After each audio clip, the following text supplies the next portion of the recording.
안녕하십니까. 소마시네마의 영화 보고 막 리뷰하는 소마시네마 막 리뷰 오랜만입니다.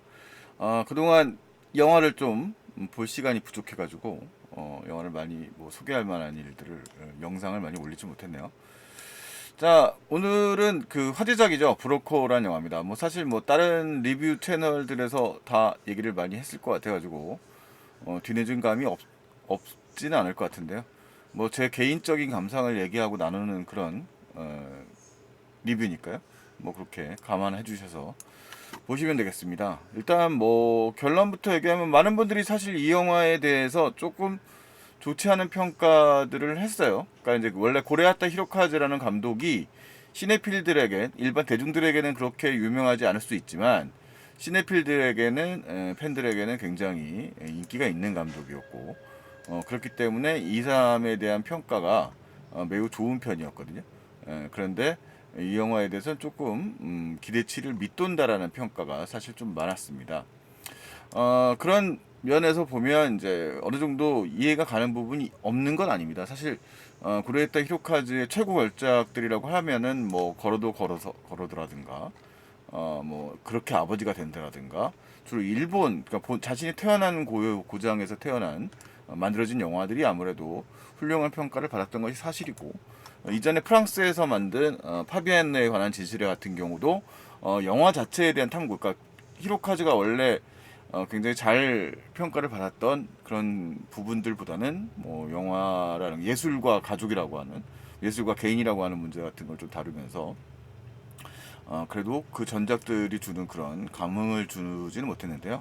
브로커라는 영화에 대해서도 뭐 일단은 한국에서 만든 영화니까 조금 결이 다르고 조금 뭐라고 할까 개인적으로 약간 문어체적인 부분들 같은 대사, 그러니까 이제 한국적 정서랑은 조금 다른 그런 면들이 없는 건 아니었습니다만 개인적으로 아주 잘 봤습니다. 되게 좋게 봤던 영화 같아요.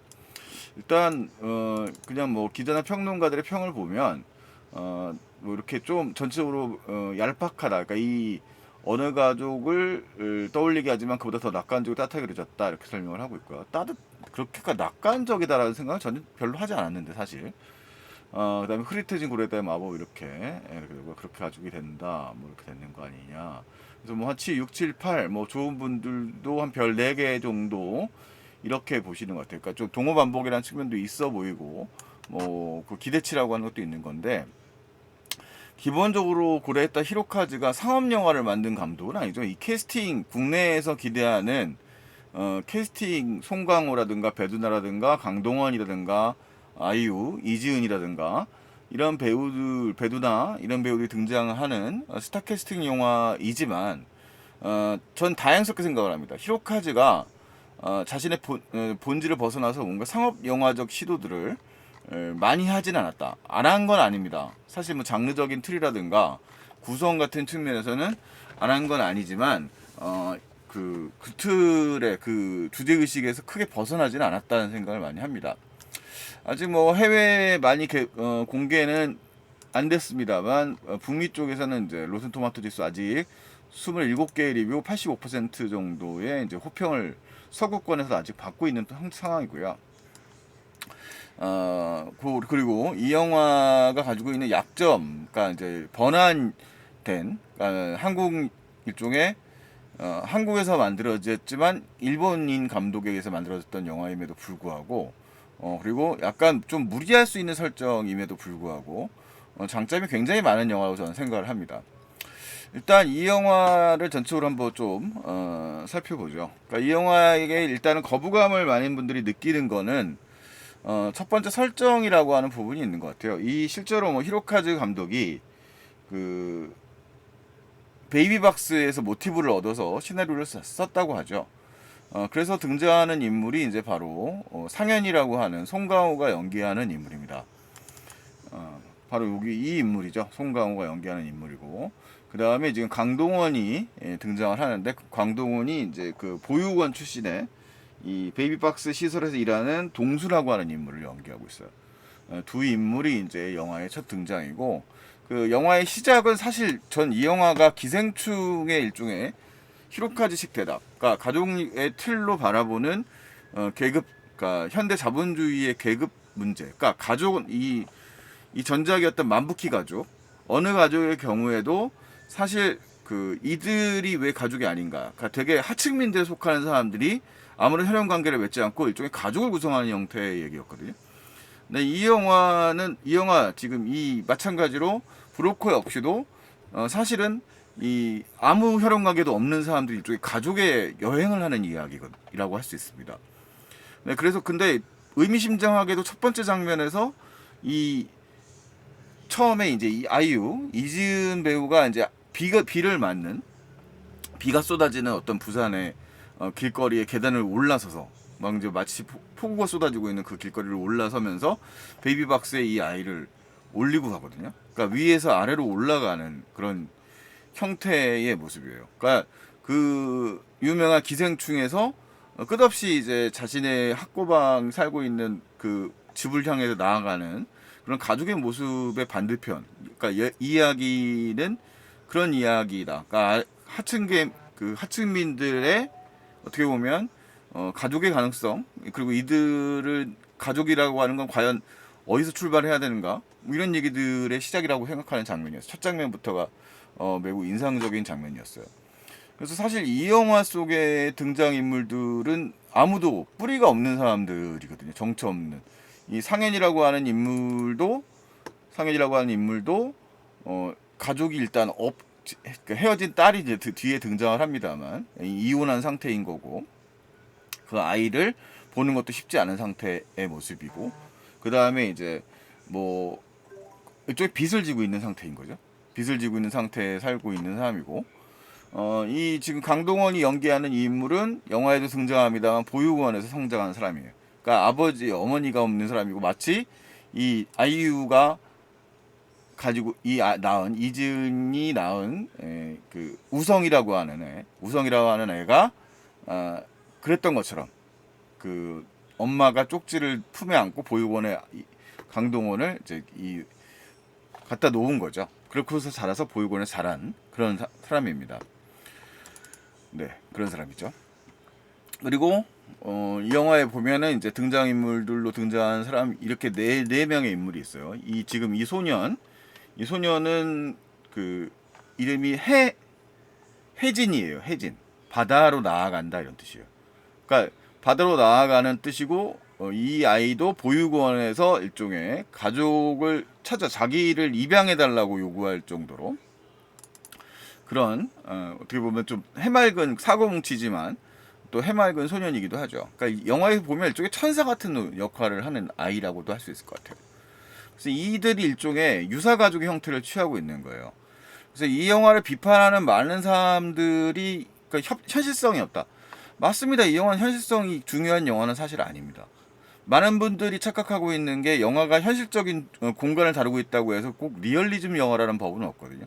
그러니까 이 영화가 말하고자 하는 바의 시나리오에서 말하고자 하는 바는 계급적인 형태, 계급적인 구조 속에서 과연 현대 자본주의 살고 있는 사람들 속에서 과연 아이를 갖는다라는 건 어떤 의미이고, 가족이라는 건 어떤 의미이고, 왜 사람들이 가족을 포기하고 있는 것인가라는 문제고, 그런 식의 이야기를 다루고 있습니다. 영화는 얼핏 따뜻해 보이지만 히로카즈가 늘 가지고 있는 날카로움이 이 영화 속에 없는 게 아니에요.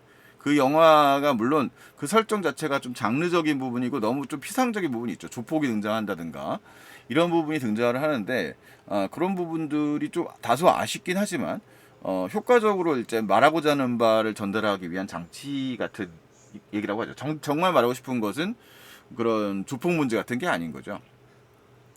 자, 그래서 이 영화에서 보면 이제 영화에 인상적인 장면들이 많이 있는데, 이들은 결국은 이제 그러니까 사실 이 직업을 가지고 있는 송강호가 연기하고 있는 이 인물은 직업이 세탁소를 하는 사람이에요. 근데 이제 도박빚 같은 걸 진 걸로 보입니다. 대사로 설정이 되고, 이제 그 조폭을 만나는 사람, 만나는 이유도 보면 그런 이유인 것 같고, 그래서 일종의 베이비박스에서 버려져가지고 보육원으로 가라는 아이들. 그러니까 보육원은 이 영화에는 사실 보육원 장면도 따로 등장을 하는데, 그 아이들의 삶에 이제 대사에도 나오거든요. 둘이서 97%는 성공하지 못한다 라는 말을 해요. 그래서 거기에 대해서 강동원이 이제 또 아니 뭐 3%면 성공적이지 일반 사람들은 과연 몇 %나 성공을 하겠느냐 이렇게 얘기를 하거든요. 그런 장면들을 이제 명분으로 해가지고 이제 부모 찾기를 해주는 거죠. 이 두 명이 커플이 돼가지고 이 두 사람이 부모 찾기를 찾아가지고 일종의 돈을 버는 겁니다. 뭐 사실 인신매매죠. 엄밀하게 말해서 당연히 범죄고요. 뭐 당연히 현실에서 권장받을 수 있는 건 아니지만 이 찾기는 일종의 영화적 모티브를 설정하는 과정인 거죠. 근데 이 아기를 첫 장면에서 버렸던 이지은이 바로 이 아이를 찾으러 오면서 영화가 일종의 우연한 가족의 구성이 형성이 되는 거예요. 이 여성에 대한 전사들도 영화 속에 등장을 하는데 이 여성 역시도 아이를 버릴 수밖에 없는 상황에 몰려 있는 상태였어요.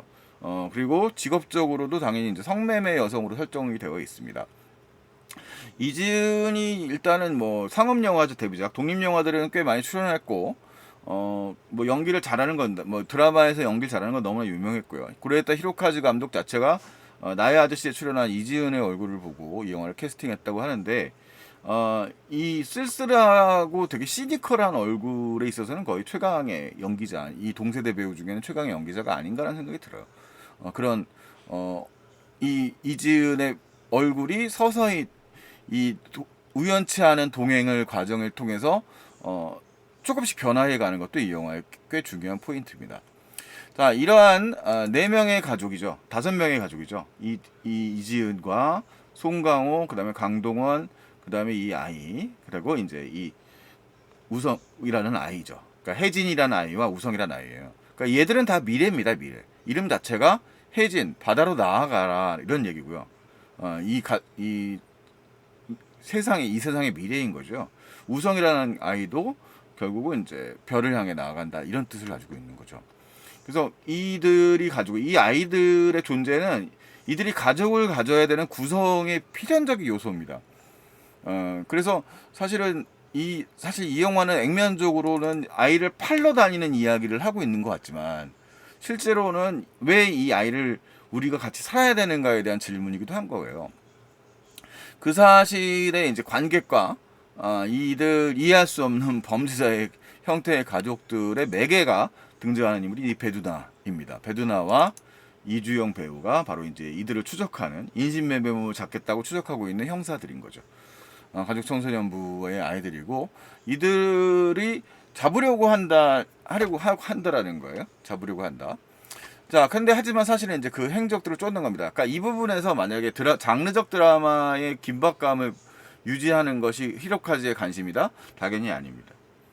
이들은 어쨌든 아까 말씀드린 것처럼 매개자이고 마지막에 물론 어떤 결단을 내려야 되겠습니다만 이들의 그 행적을 쫓아가는 형태의 모습을 하는 일종의 관찰자이고 개입자이기도 합니다. 자, 영화에서 되게 중요한 말들이 많이 나오는데 이 지금 우산 장면 같은 경우들도 등장을 하잖아요. 그러니까 사실 가족과 우산 B라고 하는 설정은 영화의 첫 장면에서 이지은이 계단을 올라가는 그 장면에서부터 폭우가 쏟아지기 시작해요. 고난을 상징하겠죠, 첫 장면에서는. 그리고 어떤 장면에서 이지은과 강동원이 비를 맞으면서 비에 대해서 이야기를 나눕니다.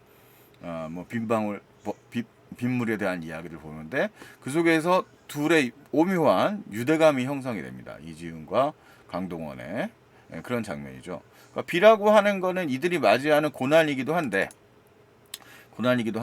이들을 맺어주는, 그러니까 이 영화 속의 대사에서 이제 빨간 우산을 갖고 싶다 뭐 이런 식의 대사가 나오거든요. 사실 영화가 되게 촘촘한 장면들이 촘촘해서 다시 한번 봐야 설명될 수 있는 영화들 부분이 많기 때문에 제 기억을 떠올리면서 지금 생각난 대로 말하기에는 너무 좋은 장면들이 많았어요.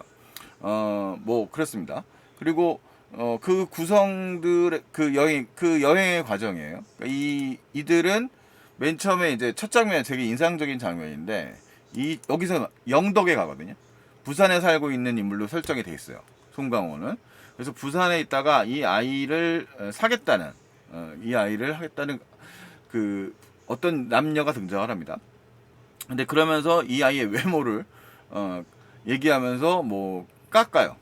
돈을 깎고 그 다음에 마치 물건을 거래하듯이 이렇게 얘기를 합니다. 근데 정작 이걸로 돈을 벌어야 되는. 그러니까 사실 이 둘의 마인드는 처음에 이지은이 동행을 하기 전까지는 이지은도 일종의 동의를 한 거죠. 말하자면 영화 속에서 이제 뭐 이 말로만 하면 이게 전혀 이해가 안 가는 얘기인데 이두 남녀가 등장하죠.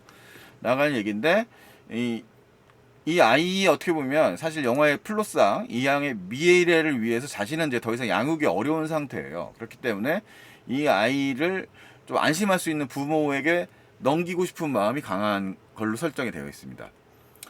그런데 이 처음에 나타났던 이 아이를 데리고 가겠다는 사람들은 돈을 깎을 뿐만 아니라 이 아이를 비난하고 어떻게든지 물건을 깎듯이 그렇게 등장을 합니다. 근데 이 장면 자체가 잘 생각을 해보면 영덕 수산시장이에요. 그래서 그 장면 뒤에 바로 이 아이와를 넘기는 그 거래가 무산된 다음에 바로 장사를 하고 있는 사람들이 상인의 모습들이 등장을 합니다. 자본주의라고 하는 거는 과연 이 아이를 팔 수도 있는 그런 세상 아닌가? 엄밀히 말하면 뭐 그런 질문을 직접적으로 대사를 하지 않습니다만 그 장면들이 감독이 그 장면들을 보여준다는 거는 마치 시장처럼 거래하고 있는 이들의 모습에 대한 비판이면서 동시에 우리들에 대해서 한번 생각을 해보자. 뭐 이런 얘기일 수도 있는 것 같아요. 그런 얘기들이 굉장히 그래서 첫 장면 이 장면의 공간이라고 하는 건 나름 의미가 있었습니다.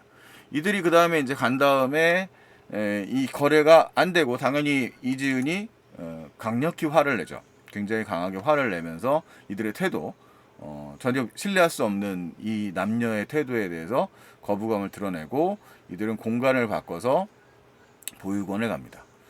보육원에 가서 이제 이 영화 속에서 나와 있는 강동원의 이제 전사들이 등장을 하죠. 자신 스스로 입양되기를 거부했었던 그리고 어떻게 보면 막연하게 엄마를 기다렸었던 이 아이인 거죠. 그러니까 누구나 온전히 누군가의 자녀이고 누군가에게 소중한 존재이고 싶다라는 그런 소중함의 모습들이 이제 그 보육원에서 자란다고 하는 사람들의 마음속에 담겨져 있다는 거예요. 그 버려진 존재들이라는 거죠. 영화가 계속 물어보는 건 이 버려진 존재들이거든요. 아마도 강동원이나 이즈은이나 모두 다 버려진 존재일 거예요. 그래서 어쨌든 이들이 가정이라고 하는 그 품 안에서 느끼는 따뜻함을 느껴볼 기회가 전혀 없었거든요. 그래서 그 영화에 보면은 이들이 이걸 뭐 노골적으로 가족이라고 말하지 않지만 이들이 갖고 있는 행적들을 보면 온전히 가족 여행이라고 합니다. 누군가 경찰관에 잡혀가지고 어디로 가냐고 물었을 때 여행을 간다라고 얘기를 하고 여행을 가면서 롯데월드에 가겠다고 소년이 얘기를 하니까 아니 경찰관이 거기는 관람차가 없으니까 월미도로 가라고 얘기를 해요. 그래서 영화는 이제 전체적으로 그 보육원에 갔다가 다시 어디로 갑니까? 그 울진으로 갔다가 다시 인천으로 가고 다시 서울로 가는 이런 과정들의 일종의 로드 무비라고 할 수 있거든요.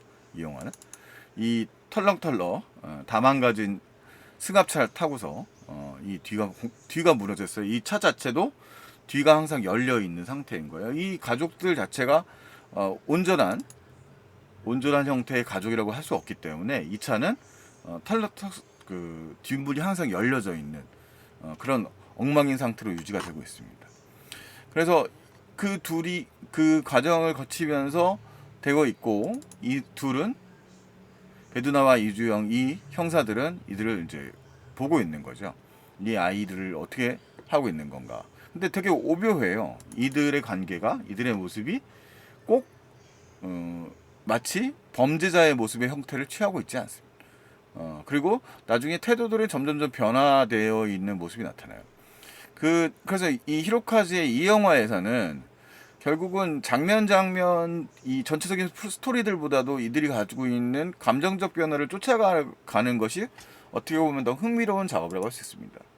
이들이 가장 영화의 중간 부분들에 이르러서 중에 같이 유대감을 나타내는 장면들이 항상 언뜻 비춰지는데 세차장 장면 같은 경우가 있어요. 세차장에서 이들이 일종의 장난 때문에 이 소년의 장난 때문에 물이 스며드는데 모두 다 이들이 화를 내지 않고 모두 다 같이 웃습니다. 그러면서 같이 이제 세차물을 뒤집어 쓰는 과정들 그런 것들이 일종의 메타포일 수 있죠. 가족들이라고 하면 그런 감정의 유대를 가지고 있는 그런 관계들이라고 할 수 있거든요. 뭐 그런 장면도 있어요. 그러니까 이 이준이라고 하는 사람이 결국은 이제 과거사를 기록하지가 많이 보여주지 않아요. 그러니까 언뜻 수사 과정에서 이준이 자랐을 만한 공간들을 가는데 사실 그쪽은 가족의 형태를 취하고 있지만 엄마라고 부르는 사람이 있지만 이름만 엄마일 뿐이지 사실은 아이들을 성매매하고 있는 그런 사람인 거죠. 그래서 그런 사람 가정 그런 공간에서 자란 이지우는 당연히 자신의 몸을 팔면서 삶을 이어왔었던 거예요. 물론 영화에는 그걸 과정을 세세하게 얘기해주지 않습니다. 언뜻 이야기합니다. 근데 이 기댈 데 없었던 그 사람이 이 단추가 떨어진 옷을 입고 있으니까 그 단추를 꿰매고 있는 장면인데 가만히 그 단추가 꿰매진 옷을 보고 있습니다. 그런 따뜻한 보살핌을 받아본 기억이 없는 사람인 거죠. 네, 그거는 이들 여기 있는 이 구성원들이 모두 다 마찬가지입니다.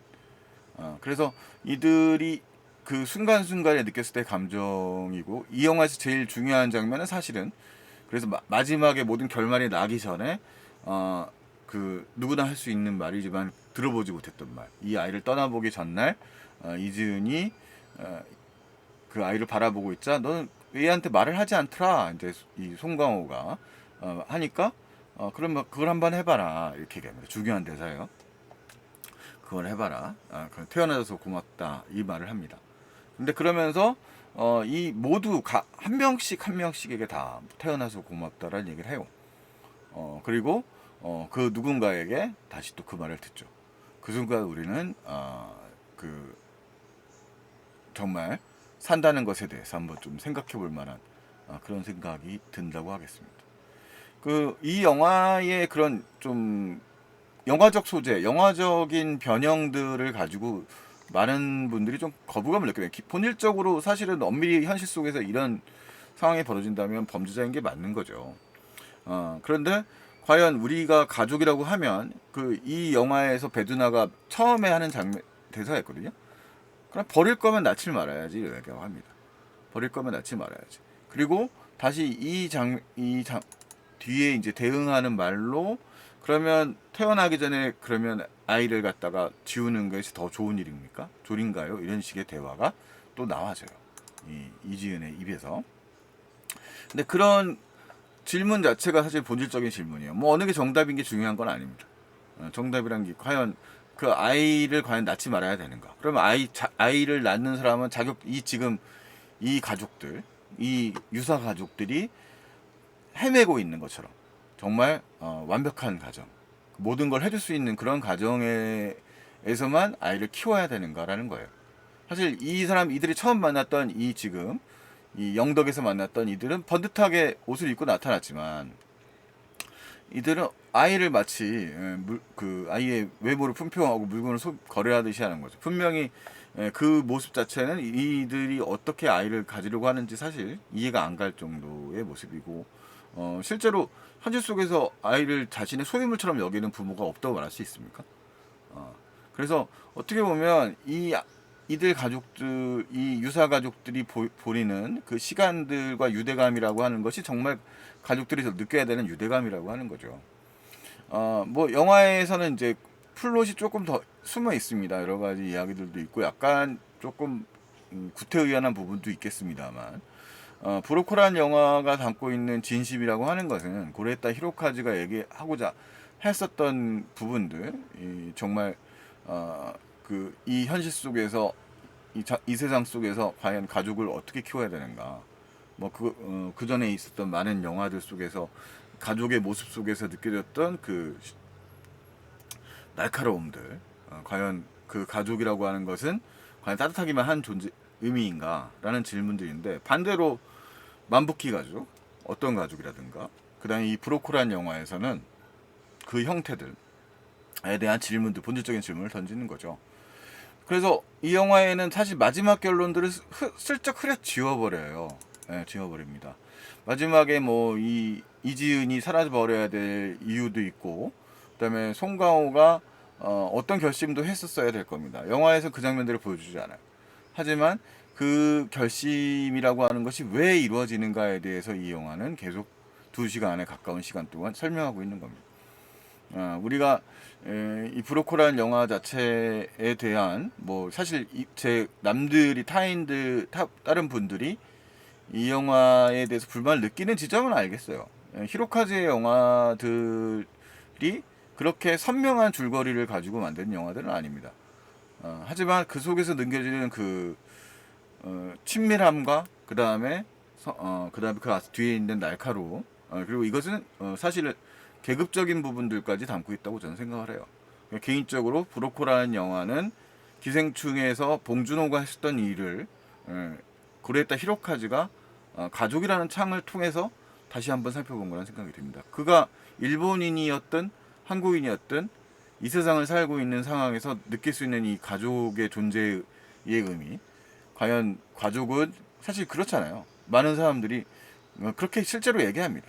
가족들이라고 하는 것은 뭐든지 해줘야 되는 존재인가? 그러면 그걸 해주지 못하는 부모라고 하는 사람들은 이 가족을 키우면 안 되는 것인가? 그러면 가족들에게 정말 있어야 될 일은 무엇인가? 영화의 한 장면에서 송강호가 이제 딸을 만나요. 근데 그 딸은 이 송강호가 이야기를 하고 있는 순간에도 계속 뭔가의 숙제를 하고 있습니다. 사실 현실 속에서 한국인들의 많은 자녀들이 그 학업 스트레스를 많이 받으면서 부모가 시켜서 하는 거죠. 그런 일들은 하고 있는 게 사실 아닙니까? 근데 그렇다면 그렇게 양육하는 방식들은 아이를 성공을 위한다는 명목 하에서 그 아이들을 그렇게 키우는 방식들은 과연 옳다고 얘기할 수 있겠는가? 라는 생각도 해봅니다. 그래서 브로코는 사실 많은 생각을 할 수 있게 하는 영화였고, 이 영화의 표면에만 너무 속지 않았으면 좋겠어요.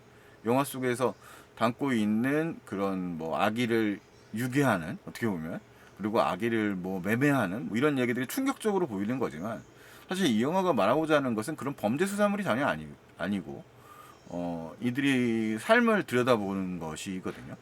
그렇다면 좀 더 브로커가 의미 있는 영화로 다가오지 않을까라는 생각이 듭니다. 아시다시피 이 영화는 송강호 배우가 칸네 영화제 나무주연상을 받은 영화고요. 뭐 고레타 히로카즈의 최고작이라고 말할 수는 없습니다, 당연히. 하지만 고레타 히로카즈가 담고자 하는 비전에 대해서 말하고자 하는 바에 대해서 많은 생각을 해볼 수 있는 부분에 충분한 그런 영화라는 생각이 듭니다. 이상 뭐 짧은 소견입니다. 사실 한 번 더 저도 보고 싶은 영화예요. 어떤 얘기를 더 담고 있는가.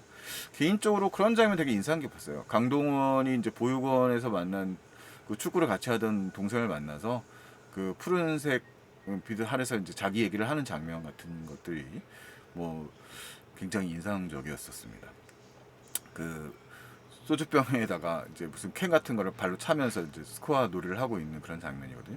빈곤함과 자기의 그런 내면 이런 것들을 솔직하게 털어놓는 그런 장면들인데 그 외로움에 대해서 그래서 우리라고 하는 게 결국 누군가 존재하는 거, 인간이라는 존재는 누군가와 같이 살아가야 되고 누군가 같이 울고 웃으면서 공감하며 살아가는 존재라는 거죠. 그것이 꼭 항상 좋은 일만 있을 수는 없겠지만 그런 얘기들인 것 같아요. 그래서 참 많은 것을 생각하게 하는 영화가 바로 브로커가 아닌가라는 생각을 하면서 오늘의 리뷰를 마치도록 하겠습니다. 고레타 히로카즈 감독의 브로커였습니다. 이상 소마 시네마의 좀 막 리뷰죠? 네, 막 리뷰였습니다.